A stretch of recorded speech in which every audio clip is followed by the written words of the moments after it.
कि बात हो रही है रेस्पिरेशन की। क्या होता है रेस्पिरेशन? तो रेस्पिरेशन का मतलब होता है ब्रीथिंग। रेस्पिरेशन का मतलब क्या होता है? ब्रीथिंग देखने को मिलता है। ध्यान रखिएगा, क्या देखने को मिलता है? ध्यान रखिएगा, रेस्पिरेशन का मतलब ब्रीथिंग। यहां दो चीजें आती है, एक चीज का नाम है इंस्पायरेशन, ध्यान रखिएगा, और दूसरे का नाम होता है एक्सपायरेशन।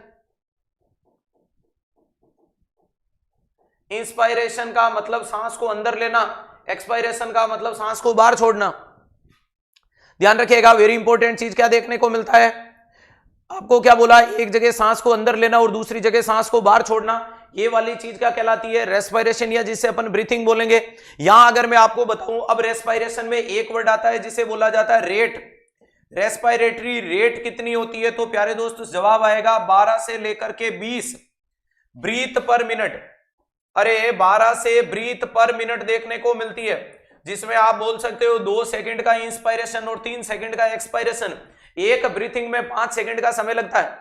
अरे ध्यान रखिएगा, ये लग गए 2 सेकंड और ये लग गए 3 सेकंड, तो कुल मिलाकर के एक रेस्पिरेशन में आपको कितना समय लगा? 5 सेकंड। और अगर एक में 5 सेकंड लगा तो 1 मिनट में कितने कर पाओगे? 60 सेकंड में 12।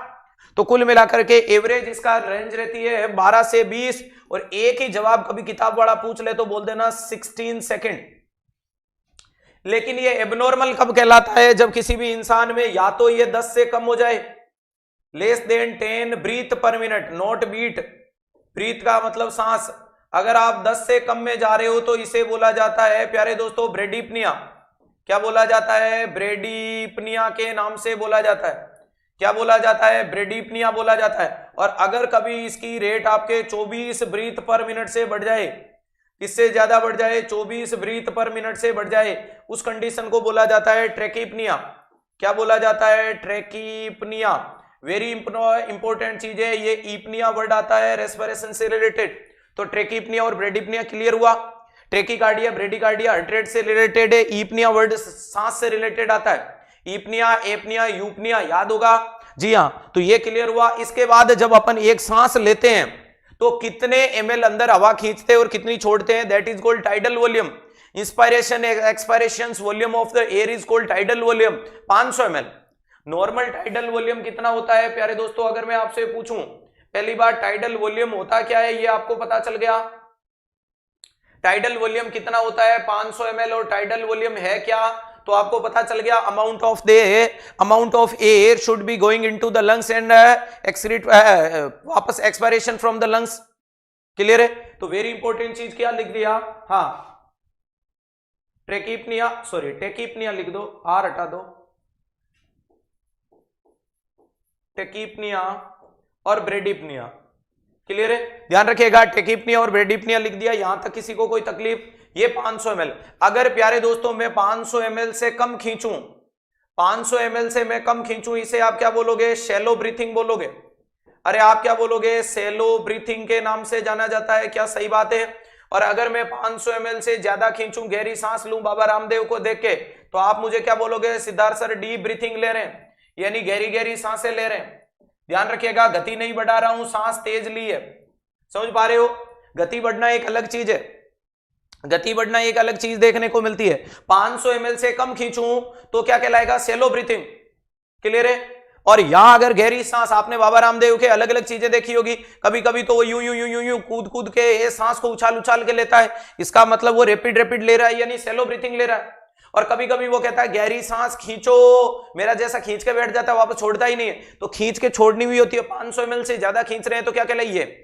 अब अगर मैं अगला वर्ड लिखता हूं हाइपोवेंटिलेशन, सॉरी हाइपरवेंटिलेशन और हाइपोवेंटिलेशन। अगर वर्ड आता है हाइपरवेंटिलेशन, वेंटिलेशन और हाइपरवेंटिलेशन का मतलब होता है प्यारे दोस्तों, हाइपर का मतलब ज्यादा, कौन ज्यादा? तो इंक्रीज रेट एंड डेप्थ। अरे रेट और डेप्थ दोनों बढ़ गई। क्लियर है? अगर मैं आपसे पूछूं कि ये जो टाइडल वॉल्यूम या जो अमाउंट ऑफ एयर है, याद रखिएगा ये जो आपका अमाउंट ऑफ एयर है, इसको ही अपन क्या बोलते हैं? डेप्थ बोला जाता है। ध्यान रखिएगा, जो अपन सांस ले रहे हैं इसी को आप क्या बोलोगे? डेप्थ के नाम से जाना जाता है। और ये जो अपन ले रहे थे ये क्या थी आपके सामने? रेट। रेट हमेशा बताती है गैप के बारे में।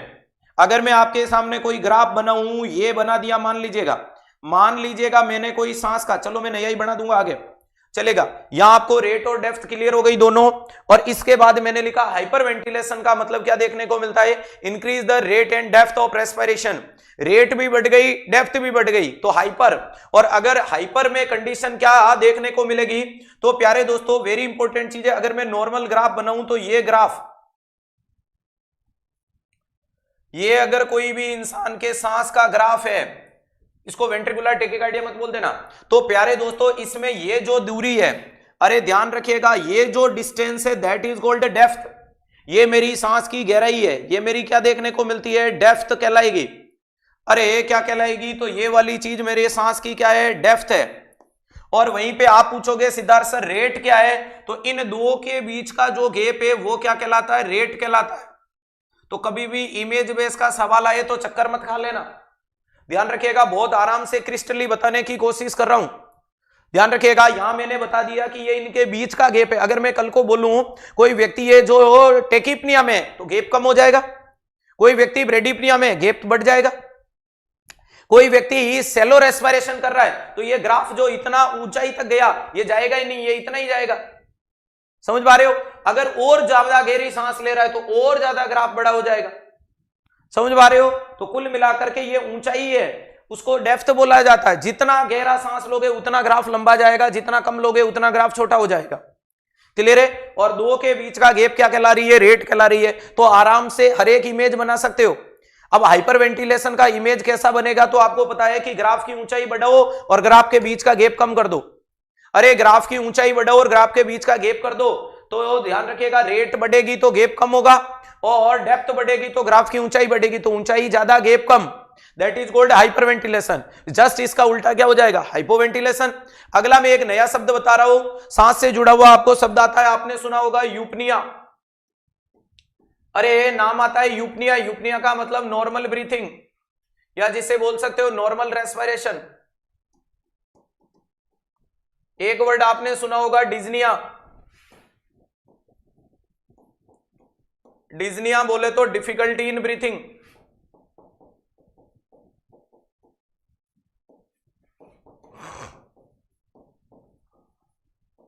Difficulty in breathing. एक वर्ड आपका सामने आता है जिसे बोलते हैं ऑर्थोपनिया। चलो वर्ड सुना होगा आपने, क्या, ऑर्थोपनिया। ऑर्थोपनिया का मतलब patient feel more comfortable breathing इन अपराइट पोजीशन। अपराइट पोजीशन, सोता है तो तकलीफ, बैठे तो आराम। ध्यान रखिएगा क्या देखने को मिलता है, मोर कंफर्टेबल।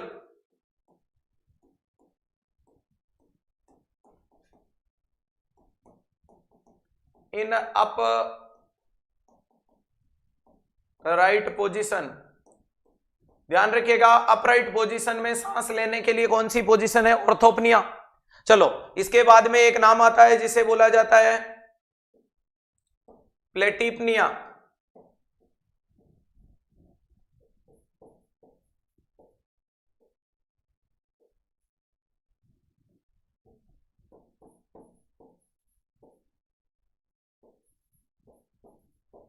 एक वर्ड आता है ट्रेपिपनिया। वेरी इंपॉर्टेंट चीज है, कुछ दो नए शब्द आपके सामने है, ध्यान से सुन लेना। कोई भी मरीज है जो लाइन डाउन में कंफर्टेबल ब्रीथ करे, ध्यान रखिएगा कंफर्ट।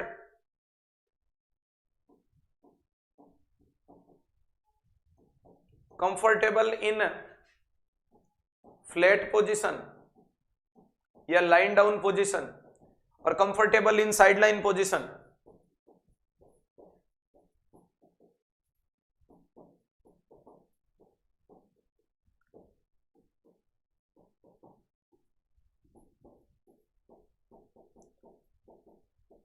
ध्यान रखिएगा आपके सामने इंपॉर्टेंट दो शब्द और लिख दिए मैंने, जो आज से पहले मेरे हिसाब से नॉर्मली आपने नहीं सुने होंगे।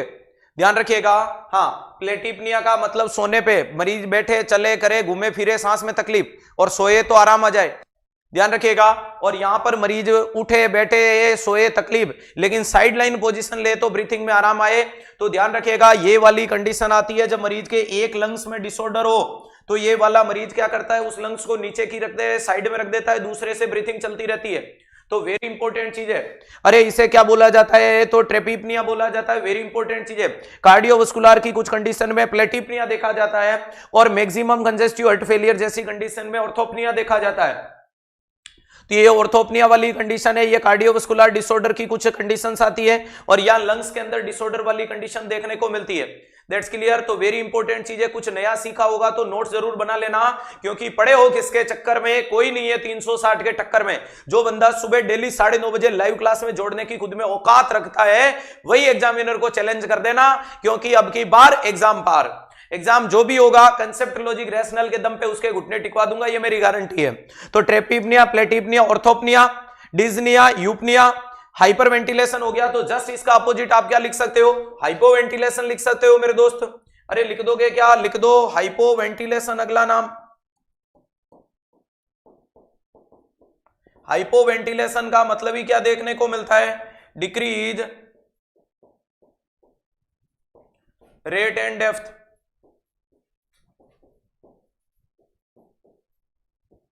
Of respiration. किसी भी रेस्पिरेशन की रेट और डेप्थ का क्या हो जाना, कम हो जाना। चलो ये टाइडल वॉल्यूम वाला एग्जांपल आपको यहां दे दिया, लेकिन टाइडल वॉल्यूम का अमाउंट ऑफ एयर से मतलब है, यानी डेप्थ को बता रहा है। और डेप्थ मैंने आपको दो बता दी कि एक तो सेलो ब्रीथिंग है, लाइट ब्रीथिंग है, एक डीप ब्रीथिंग है, गहरी सांस है। क्लियर है, ध्यान रखिएगा। पैराडॉक्सिकल का मतलब उल्टा, इंस्पिरेशन एक्सपायरेशन के दौरान चेस्ट के जो मूवमेंट होते हैं उल्टे होंगे। नॉर्मली सांस लेते हैं तो डायफ्राम नीचे जाता है, इंस्पिरेशन के दौरान डायफ्राम क्या जाता है, नीचे, एक्सपायरेशन में ऊपर आता है, उसमें उल्टा चलता है, फेल चेस्ट वाले मरीज में देखा जाता है। क्लियर है, ध्यान रखिएगा।